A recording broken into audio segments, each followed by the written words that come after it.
রাধে রাধে বন্ধুরা, তোমরা সবাই কেমন আছো? আশা করি ভালোই আছো। আমিও ভালো আছি, তোমরাও ভালো থাকবা। আর জীবনে যে যেখানে থাকো, যা কিছু করো, কোনোদিন মানুষের কিন্তু সাহায্য করবা না। মানুষের যত সাহায্য করবা, যত দুঃখের সময় তারা হাতে হাত বাড়াই দিবা, দিন শেষে তোমারই কিন্তু সব কিছুর দোষের ভাগিদার তোমারই বানাইব। মানুষের উপকার কোনোদিনও করতে নাই, আর যদিও করো সাক্ষী প্রমাণ লইয়া তারপরে দুই তিনজনরে লইয়া গিয়া তারপরে কইবা যে না, আমি তোমার একটু সাহায্য করতাম করতাম নি।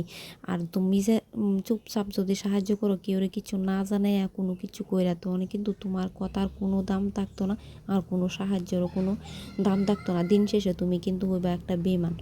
আর বেমান বেমান কোনোদিনও আসে না কেউর ভালো গুণ, কেউর কিচ্ছুই দেখতে পায় না, শুধু তোমার দূর ছাড়া আর কোনো কিছুই দেখতে পায় না তারা। কারণ নিজেরা তো এরকম করে অভ্যাস, নিজের দোষ ছাড়া, মানে নিজের প্রশংসা ছাড়া তারা আর কিছুই করতে পারে না। কেলিকা নিজে তো কেউরে কোনোদিন সাহায্য করোই না, অন্য কেউরে সাহায্য করতেও হেরার ভাল লাগে না। আর কেউ যদি সাহায্য করেও তবুও হেরার মানে হিংসা পুরা জ্বলে যায়, অথচ নিজেরাই কিন্তু তাহে খুব কষ্টে। তো আমরা তো এরকম দেখে কেউরে এত কষ্ট পাইব দেখে আমরা কিন্তু সহ্য না, আমরা কিন্তু যাই সাহায্য করতাম। কিন্তু যে সময় সাহায্য করি তখন কিন্তু ঠিক সাহায্য লো, যখন একটু ভালো হয়ে থাকা তখন কিন্তু আর তোমার নাম কইতো না, আর তোমারও মানে পাত্তাও দিত না।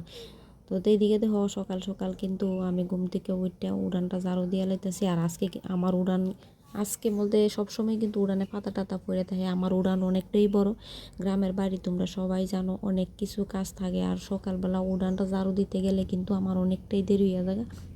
এরকম বাপের বাড়ির উড়ান, এরকম কিন্তু শ্বশুর বাড়িরও একটা বড় উড়ান। উড়ান ঝাড়ু দিতে দিতে আমার কোমর ভেঙে যেতেছে। আর উড়ান পরিষ্কার করতে করতে এত পরিমাণ বৃষ্টি আর ঘাস উড়ে, মানে কিতা কমু, কোনের মতন কিছু নাই। প্রত্যেকটা বাড়িতে মনে হয় একই অবস্থায়, এত পরিমাণ ঘাস, দুব্বা আর পাতা, গাছের পাতা দেখো চারিদিকে কিন্তু গাছ আর গাছ। এদিকে হয়েছে গোয়াম গাছ, এদিকে হয়েছে কাঁঠাল গাছ, সেগুন গাছ, তারপরে কিন্তু আছে গামাই গাছ। প্রত্যেকটা গাছের পাতা পড়ে উড়ানে। আর এত বড় উড়ান ঝাড়ু দিতে দিতে আমার কিন্তু কোমর ভাঙে। দেখো শরীরটা কিন্তু তেমন একটা বেশি ভালো না। আর এদিকে অর্ধেকটা ঝাড়ু দিয়ে আসি, আবার এদিকে আইসি, মানে এত বড় উঠান ঝাড়ু দিতে দিতে যাওন লাগে রাস্তাত। এত বড় উঠান আর ভাল লাগে না। কবে যে উঠানটা একটু শুরু করুম, মনে কর সব কিছু একদম ঘাস উড়াই রেখা দিই আর ঝাড়ুই দিই না। এত পরিমাণ ঘাসও পরিষ্কার করতে করতে আমার আর ভাল লাগে না। বাপের বাড়িও এত পরিমাণ দূরে, এত দূরে যাওয়ানো সম্ভব না। কয়দিন পর পরে যে বাপের বাড়ি গিয়ে থাকবো এরকমও আমার কপাল নাই। কপাল যে অনেক খারাপ, বাপের বাড়ি যেতে যাইতে সারাদিন লেগে জায়গা, আর আইতে যাইতে লেগে জায়গা 2 দিন। আর এখন তো যাওয়া সম্ভবই না, কারণ ছেলের বড় হয়েছে, পরীক্ষা পরীক্ষা থাকে, লেখাপড়ার একদম মাস্টার নিয়ে একদম ব্যস্ত হয়ে থাকি। আর এদিকে দেখো আমার জুতা টুতা কিন্তু বইরা শেষ, মাটি লাগিয়া পাওয়ার, মানে জুতা একদম ভারী গেছে, তার লেগে জুতা খুললে কিন্তু রাখা দিছি। আর এইদিকে রাখিয়া কিন্তু আমি গেছি আবার এইদিকে ঝাড়ু দিতাম। বুঝি না সারা বাড়ি আমার কিন্তু ঝাড়ু দিতে দিতে আর ভালো লাগে না। তোমরা কার কার বাড়ি এত বড় উঠান?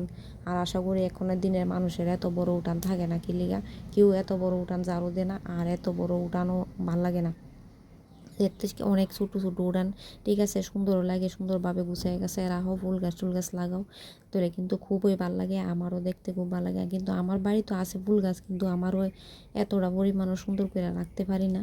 এর এত বড় উঠান ঝাড়ু দেও, ফুল গাছ টুল গাছ ঠিক করে রাখো, অনেকটাই কষ্ট। কিন্তু আমরা বাড়িতে কিন্তু অনেক ধরনের ফুল আছে।